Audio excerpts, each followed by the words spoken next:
Hi everyone, welcome back to another one of our GPX Japan reacts and impressions.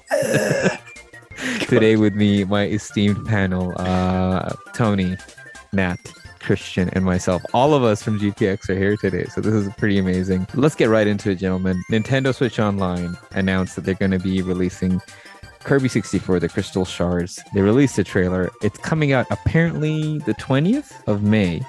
Yep, that is correct. Let's go around the horn, man. Give me some thoughts. You guys just did a massive review of Kirby and the Forgotten Lands, and isn't the timing so beautiful that this game has come out? Yeah, but we gotta wait a whole week for it, so it's like, why? Like, why would they release the trailer now? I'm convinced it's the hype train.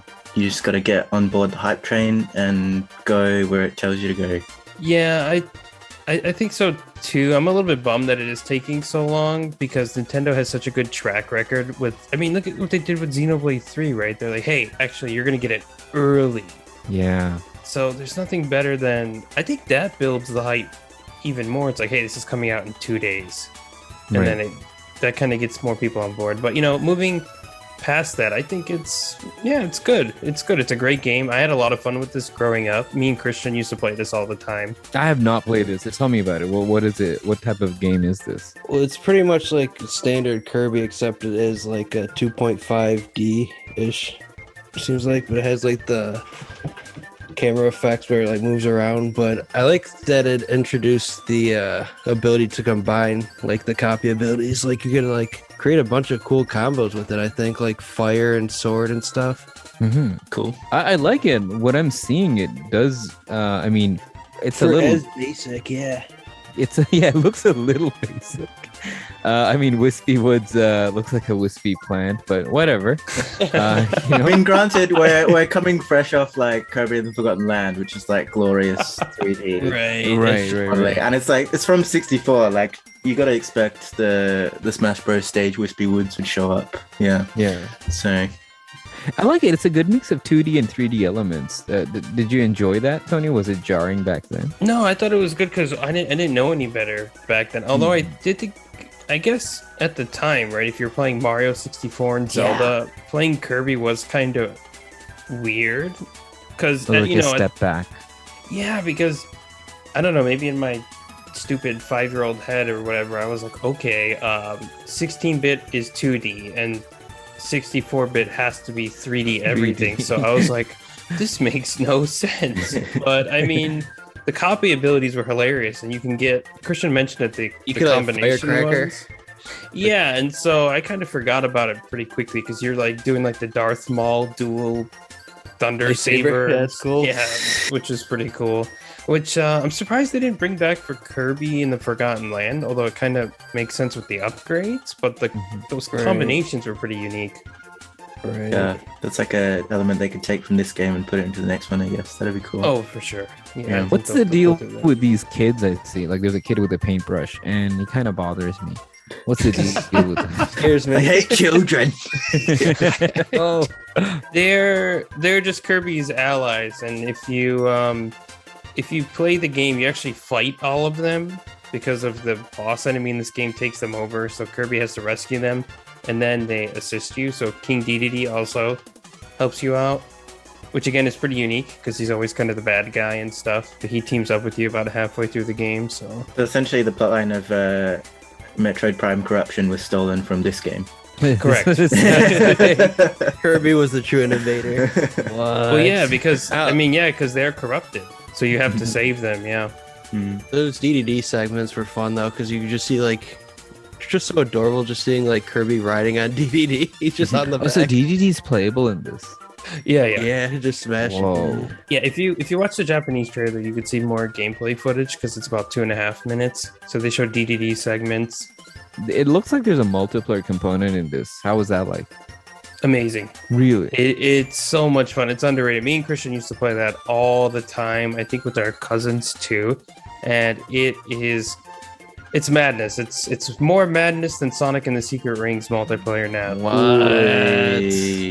Be cool. It's But not cool. I'm Nuts, happy guys. to believe it. Yeah. How is that I don't know. possible? I don't know if it's I don't know if it's that level, but it's like Pokemon Stadium mini games. You know, they're very simple, but because they're so simple and everyone can do them, right?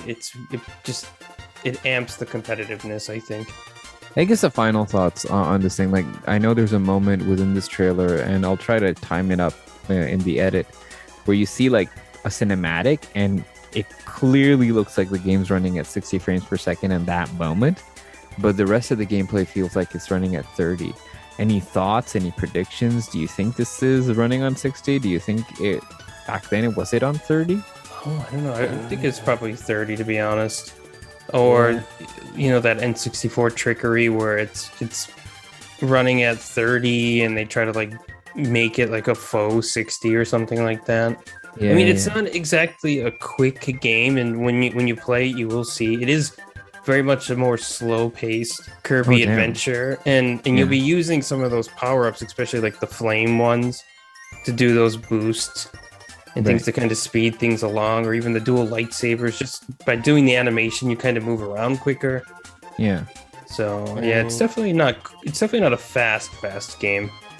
Fair enough. I mean, it looks adorable, and especially for, I guess, the amount of people that ended up getting Kirby and the Forgotten Lands, which I believe sold 2.8 or 2.7 million copies. So that's a pretty good deal for Kirby.